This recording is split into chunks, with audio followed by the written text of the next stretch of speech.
আয়মান, আয়মান আপনাকে যুক্ত করা আছে, বলেন। জি, আসিফ ভাই কি শুনতে পাচ্ছেন? হ্যাঁ, শুনতে পাচ্ছি, বলেন। তো আমি আপনাদের ভিডিও মানে অনেকদিন পর পর ২-১টা ভিডিও দেখি। তো অনুসারী বা পালন করার চেষ্টা করি। একটু তবে কথা অনেক বোঝা জিনিস যায়নি, নিয়ে কথা ভাবার বোঝা চেষ্টা যায়নি, করি। আবার একটু বলেন আগে থেকে, আপনার কথা কেটে গেছে। আচ্ছা, এখন কি শুনতে পাচ্ছেন? হ্যাঁ, শুনতে পাচ্ছি, বলেন। আচ্ছা। বলতেছি মানে আমি আপনাদের ভিডিওগুলা প্রায় সময় মাঝে মধ্যে আরকি দেখি। অনেকদিন পর পর ২-১টা ভিডিও দেখি। তো আমি একজন মানে ধর্মের অনুসারী এবং ইসলাম ধর্মের অনুসারী এবং চেষ্টা করি ধর্ম পালন করার জন্য। তো আ আমার একটা প্রশ্ন হচ্ছে যে, আপনারা তো ইসলামের যেহেতু আপনারা সমালোচনা করেন, অন্যান্য ধর্মেরও সমালোচনা করেন। আমার প্রশ্ন হচ্ছে আপনার এই যে ইসলামের যে একটা জিনিস সেটা হচ্ছে যে নবীদের যে সিরিয়াল, হ্যাঁ? আমাদের নবী যে আসছেন সর্বশেষ মুহাম্মদুর রাসূলুল্লাহ।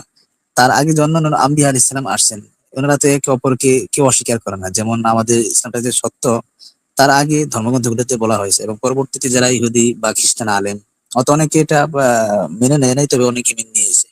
এবং আমাদের নবী পূর্ববর্তী যারা আম্বিয়া আলাইহিস সালাম তাদেরকে সত্যায়িত করছেন এবং সেটা যে সত্য, মানে এটাকে আপনারা কিভাবে ভাই, বিশ্লেষণ ভাইরে, করেন? একটু যদি একটু সংশয়.com-এ ঢুকে একটু পড়ালেখা করে এসব প্রশ্নগুলো করেন তাহলে আমার জন্য ভালো হয়। কারণ আপনার প্রশ্ন শুনে মনে হচ্ছে যে আপনি ইসলাম সম্পর্কেও তেমন কিছু জানেন না।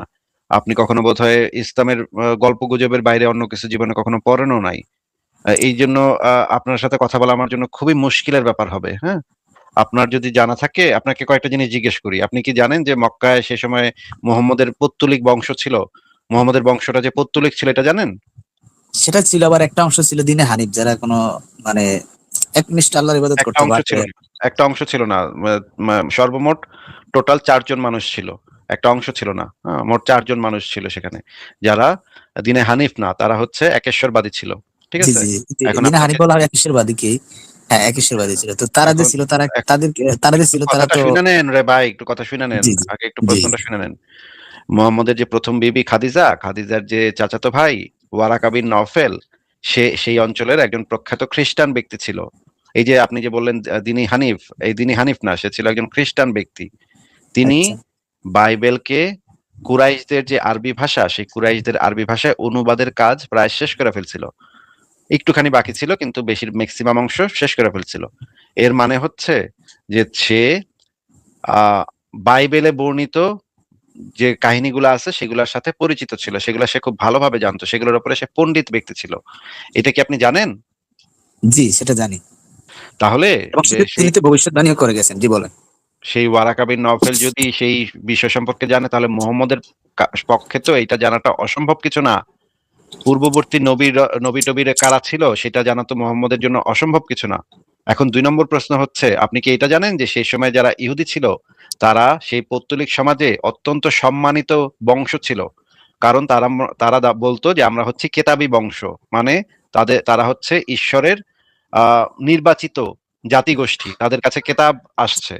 কিন্তু পৌত্তলিকদেরকে তারা ছোট করতো যে পৌত্তলিকদের কাছে কোনো কেতাব নাই।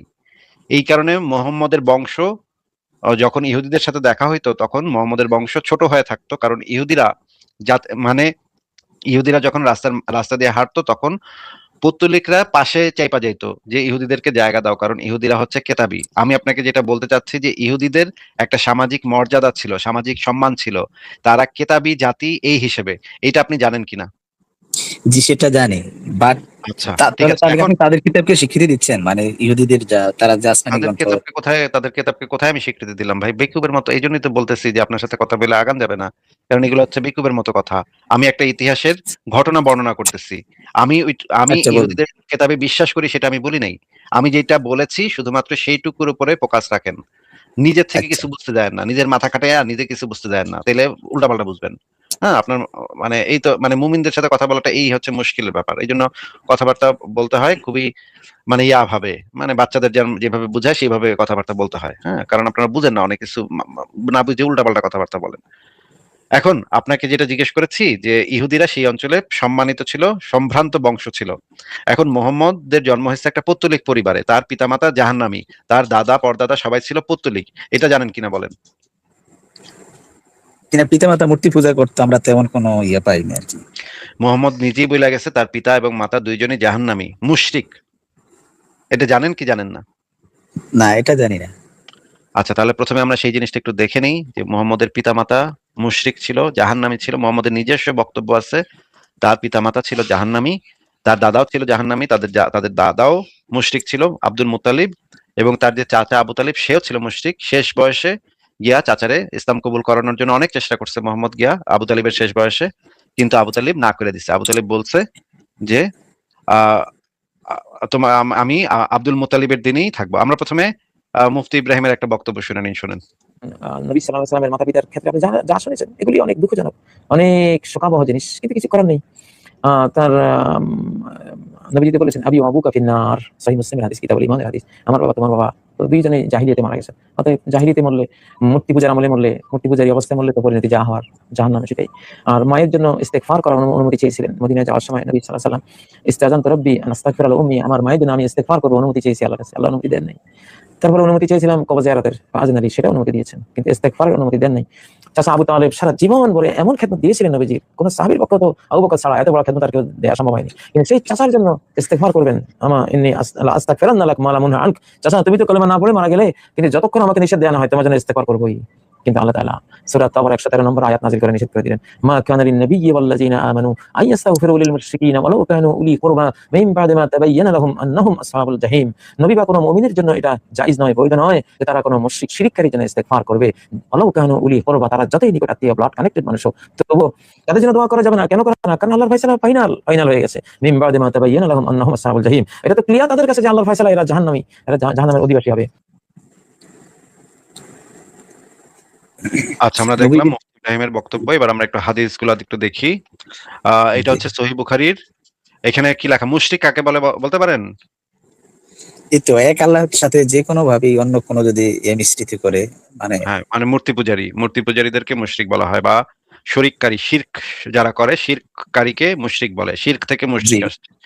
জি এখন এই হাদিস বুখারী শরীফের এই হাদিস ইসলামিক ফাউন্ডেশন 1277, এখানে বলা হচ্ছে মুশরিক ব্যক্তি মৃত্যুকালে মুশরিক ব্যক্তির কথা বলা হচ্ছে। এই যে মুহাম্মদ আবু তালিবের কাছে আব্দুল মুত্তালিব, এই যে দেখেন এখানে লেখা, তুমি কি আব্দুল মুত্তালিবের ধর্ম থেকে বিমুখ হবে? মানে মুহাম্মদও গেছে আবু তালিবের কাছে, এবং আবু জাহেলও গেছে আবু তালিবের কাছে। ভাই, আমি জাহেল, এগুলা জানি। আপনি শুধু আমাকে একটা দলিল দিবেন, সেটা হচ্ছে রাসূল ইসলামের পিতামাতা মূর্তি পূজা করছে, এরকম দুই একটা দলিল ভাই সহিহ হাদিস থেকে। যেটা না, আপনি তো যেটা প্রথমে দেখাচ্ছি বলছেন। যেটা দেখাচ্ছি সেটা একটু দেখেন ভাই আগে। এটা জানি, রাসূল ইসলামের যে চাচা কালিমা পড়ে না, এই ঘটনা আমি জানি। আমি বলতেছি ওটা যে রাসূল ইসলামের পিতামাতা ভাইরে, শিরক আল্লাহর রাস্তে আপনার। একটু ধৈর্য ধরেন ভাই।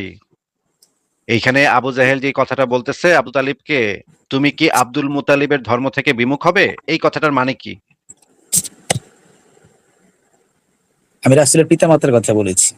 দেখছেন ভাই, ওনারা এই মূর্তি পরিবেশের পূজা সাথে করেছে, এটার দুই একটা ভাই দলিল দেন না। আল্লাহর রাস্তে, ভাই আল্লাহর রাস্তে বিদায় হন ভাই, বিদায়। বিদায় হতে চাইছিলাম, কিন্তু মানে এই মুমিন মুমিন ছাগল ছাগল গরু গাধা এগুলো কই থেকে আসে, মানে কোনো, মানে কি বলবো ভাই, এগুলো কি বলবো। আচ্ছা, পরের জনকে যুক্ত করি। একদম গরু গাধা টাইপের লোকজন, একদম চুনাহাগা টাইপের লোকজন। আচ্ছা।